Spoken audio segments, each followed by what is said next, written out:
I'm not suicidal. I'm not suicidal. Yeah, we got devil and struggle. So I feel like there was definitely this struggle between like good and evil that was taking place in Isaac's world leading up to the event of his death as well. I'm not suicidal. I'm not suicidal.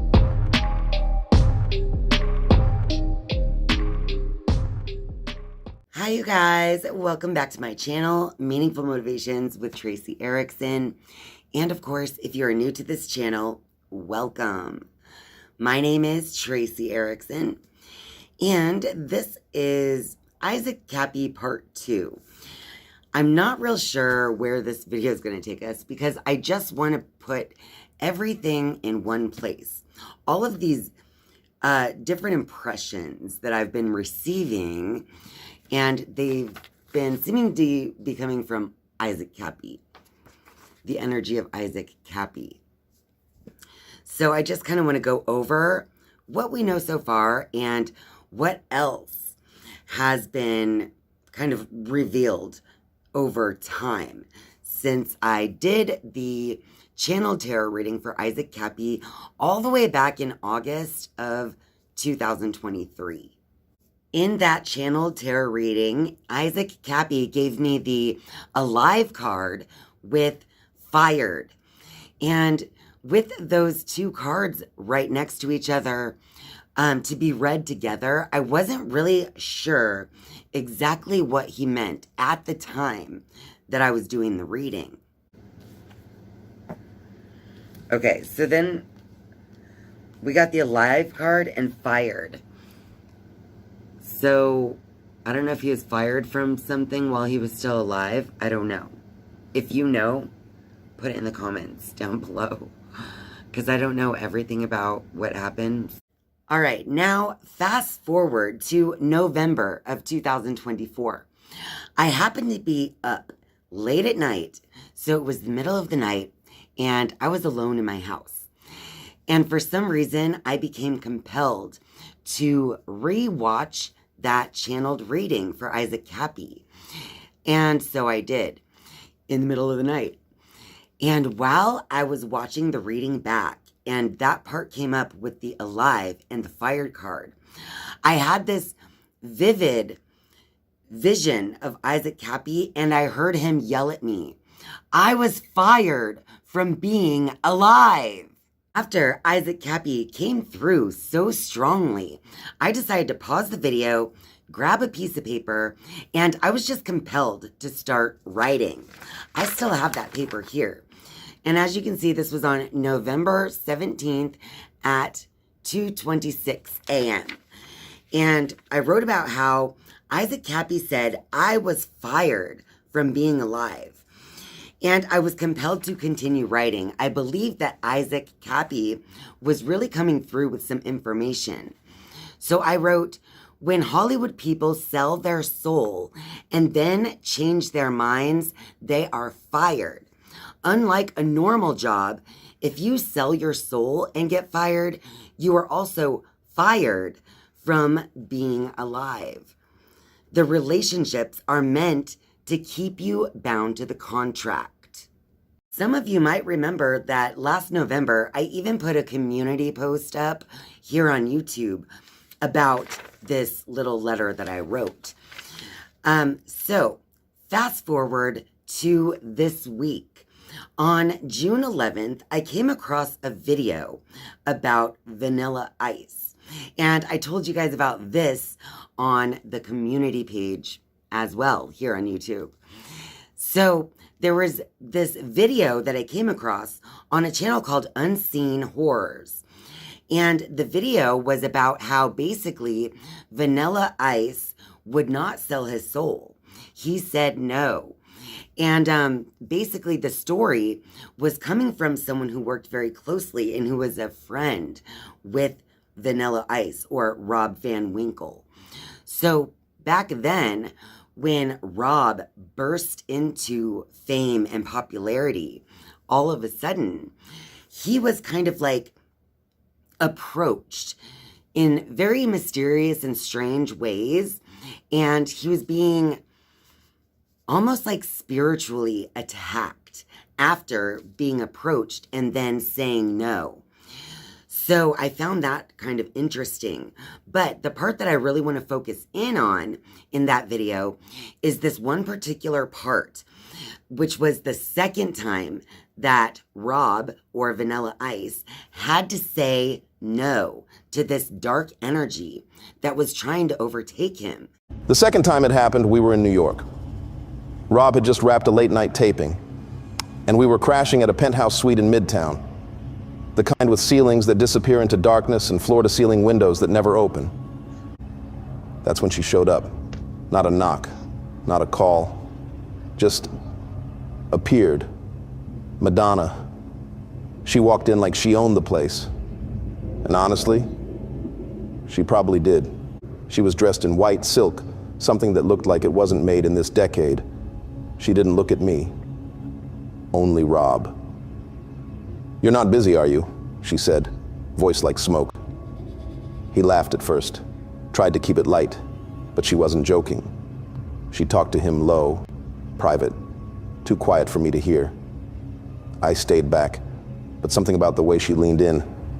And Rob, he froze for just a second, then shook his head. "I'm too young," he said. "I'm not ready for that." Her face didn't change. She just looked at him for a long time, then said something I'll never forget. "No one's ever ready. That's the point." She kissed him on the cheek, smiled at me without blinking, and walked out the same way she came in. Rob stood there for a long time after she left, still, staring into nothing. He finally looked at me and said, "She asked me to marry her." I thought he was joking. I even laughed, but he didn't. She said it wouldn't be public, just binding. After watching that, Isaac reminded me, remember I told you it is the relationships that keep you bound to the contract. And so I looked back on the letter, and sure enough, or not the letter, but the thing I wrote that night about Isaac Kappy.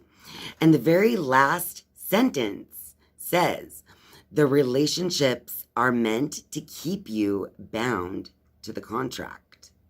On June 11th, I decided to go back to that Isaac Kappy channeled reading once again to see what he was trying to say specifically about relationships in that reading. And it was very interesting when the very first true crime and conspiracy cards that came out were love and corruption, and they came out together. Whoa, these just fell off right away. We have love and corruption. So I don't know if he was being sucked into some kind of corrupt love affair. So right away, there was some type of corrupt love affair taking place. And throughout the reading, it turns out that the corruption was coming from a female. And basically that he was kind of pointing toward the female being part of this struggle between good and evil. During that reading, I also asked, what does love, corruption, alive, and fired have to do with your death? And this was the response to that question. What does love, corruption, alive, and fired have to do with your death?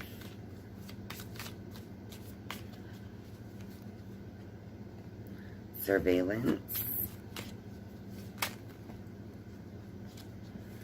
Surveillance, social media, that's true. He was on the camera, in front of the camera on social media. And we have no and child. Child was reversed as well.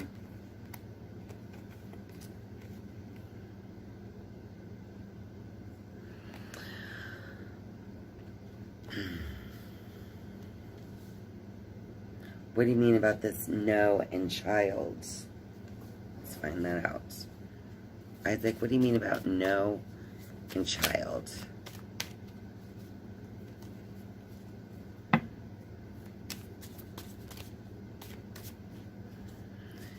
think,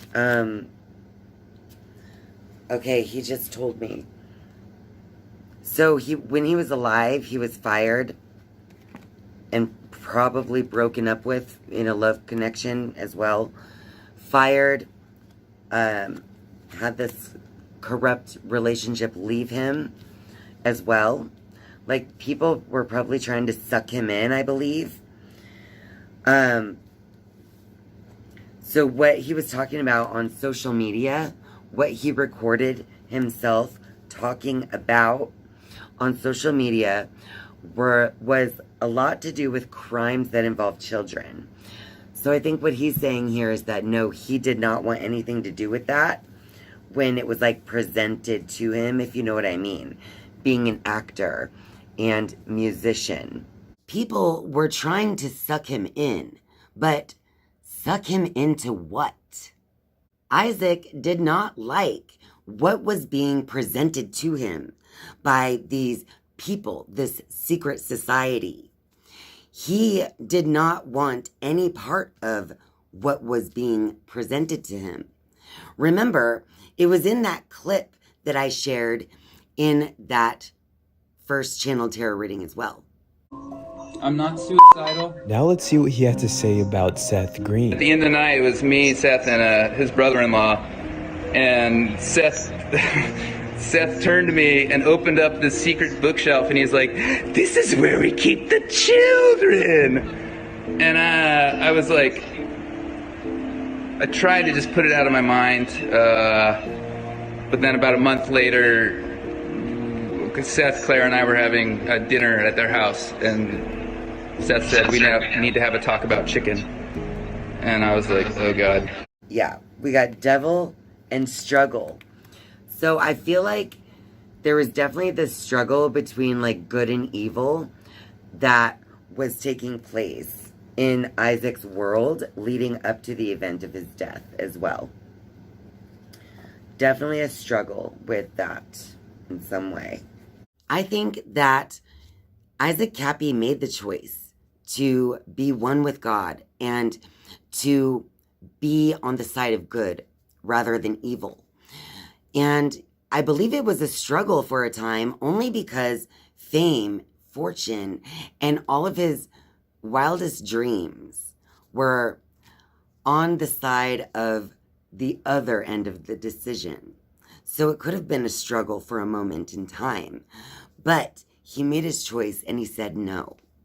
Now, the only difference, I think, between people like Isaac Kappy and people like Vanilla Ice, for instance, who just kind of fall off the map and go their own way, the difference between their endings is that Isaac Kappy chose to talk about it on social media.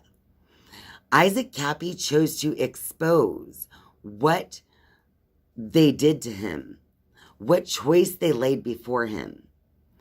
And that is what got him fired from being alive. Because Vanilla Ice is still alive. He said no, but he didn't go tell the world. Isaac Kappy, on the other hand, he said no, and he was trying to expose them.